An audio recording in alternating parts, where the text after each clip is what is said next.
História da Redenção, capítulo 51. A segunda mensagem angélica. As igrejas que recusaram receber a primeira mensagem angélica rejeitaram luz celestial. A mensagem foi misericordiosamente enviada para levá-los a ver sua verdadeira condição de mundanismo e afastamento e para buscarem o preparo para o encontro com o Senhor. A primeira mensagem angélica foi dada para separar a Igreja de Cristo da influência corruptora do mundo. Todavia, para a multidão, mesmo os professos cristãos, as amarras que os prendiam à terra eram mais poderosas do que os atrativos celestiais. Escolheram dar ouvidos à voz da sabedoria terrena e deram as costas à escrutinizadora mensagem da verdade. Deus concede luz para ser acalentada e obedecida, não para ser desprezada e rejeitada. A luz que ele envia torna-se trevas para os que a rejeitam. Quando o Espírito de Deus cessa de impressionar o coração humano com a verdade, todo o ouvir é vão, assim como também é vã toda a pregação. Quando as igrejas repeliram o conselho divino, ao rejeitarem a mensagem do advento, também o Senhor as rejeitou. O primeiro anjo é seguido por um segundo, que proclama: Caiu a grande Babilônia, que tem dado a beber a todas as nações do vinho da fúria da sua prostituição. Apocalipse capítulo 14, verso 8. Esta mensagem foi entendida pelos adventistas como o anúncio da queda moral das igrejas em consequência de sua rejeição da primeira mensagem. A proclamação "Caiu Babilônia" foi dada no verão de 1844 e, como resultado, cerca de 50 mil abandonaram estas igrejas. Os que pregaram a primeira mensagem não tinham o propósito nem a esperança de causar divisão nas igrejas ou de formar organizações separadas. Em todos os meus trabalhos, disse Miller, nunca tive o desejo ou pensamento de criar qualquer interesse separado dos das denominações existentes ou de beneficiar uma em detrimento de outra. Pensava em beneficiar a todas, supondo que todos os cristãos se regozijassem com a perspectiva da vinda de Cristo, e os que não viam as coisas como eu as via, não haveriam de menosprezar aqueles que abraçassem essa doutrina. Não pensei em qualquer necessidade de reuniões separadas. Todo o meu objetivo se concentrava no desejo de converter almas a Deus, cientificar o mundo do juízo vindouro e induzir meus semelhantes a fazer o preparo de coração que os habilitaria a encontrar-se com seu Deus em paz. A grande maioria dos que se converteram pelos meus trabalhos uniram-se às várias igrejas existentes. Quando pessoas vinham a mim para inquirir-me quanto a seu dever, eu sempre as mandava ir para onde se sentissem em casa. Nunca favoreci nenhuma denominação com os meus conselhos para tais pessoas. Por algum tempo, muitas igrejas receberam bem o seu trabalho, mas, decidindo-se contra a verdade do advento, desejaram suprimir todo o exame desse assunto. Aqueles que haviam aceitado a mensagem foram colocados numa posição de grande provação e perplexidade. Amavam suas igrejas e relutavam separar-se delas, mas, sendo ridicularizados e oprimidos, e negado o privilégio de falarem de sua esperança ou de assistirem às pregações sobre a vinda do Senhor, muitos afinal se levantaram e lançaram de si o jugo que se lhes havia imposto. Os adventistas, vendo que as igrejas rejeitavam o testemunho da palavra de Deus, não mais podiam considerá-las como constituindo a Igreja de Cristo, pilar e coluna da verdade. E quando a mensagem "Caiu Babilônia" começou a ser anunciada, eles se sentiram justificados da separação de sua antiga associação. Desde a rejeição da primeira mensagem, uma triste mudança teve lugar nas igrejas. Quando a verdade é desprezada, o erro é recebido e acariciado.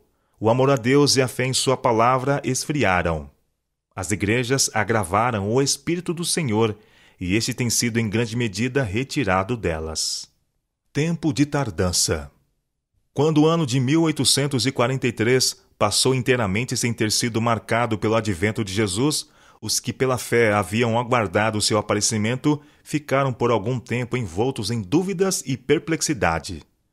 Não obstante seu desapontamento, muitos continuaram a investigar as Escrituras, examinando de novo as provas de sua fé e estudando cuidadosamente as profecias para obterem mais luz.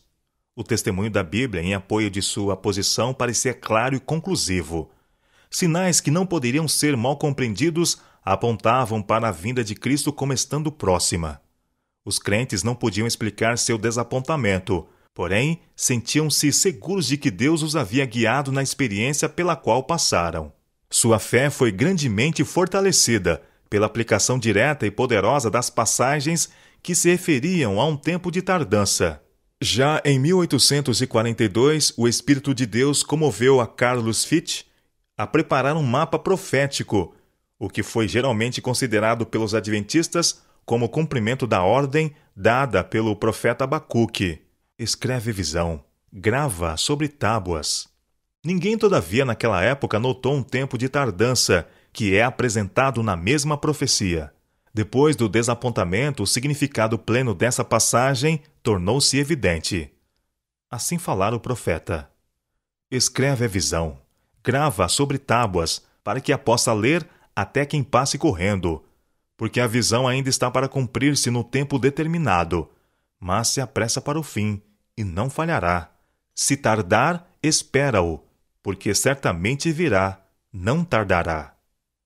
Abacuque capítulo 2, versos 2 e 3.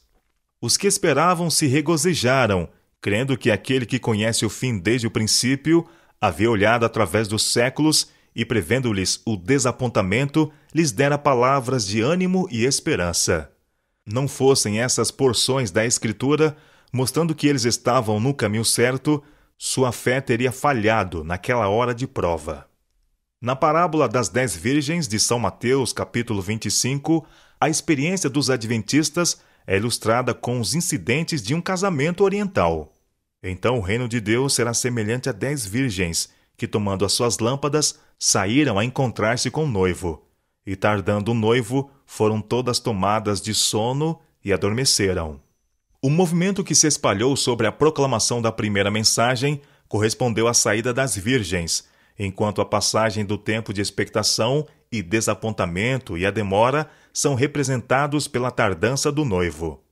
Depois que o tempo definido passara, os verdadeiros crentes ainda estavam unidos na crença de que o fim de todas as coisas estava às portas.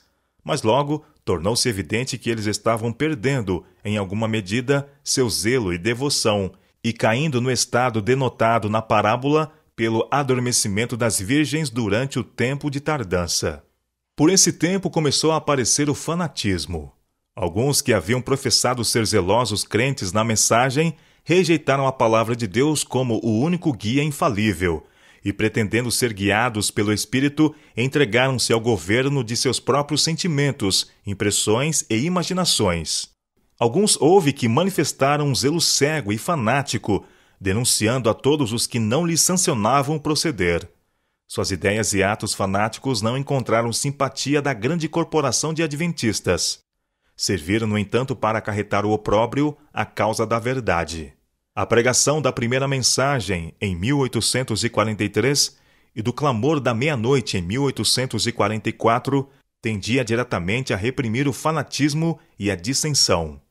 Os que participaram desses solenes movimentos estavam em harmonia.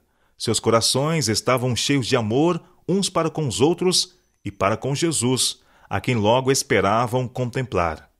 Uma só fé, uma só bendita esperança, ergueu-os acima do controle de qualquer influência humana e provou ser um escudo contra os assaltos de Satanás.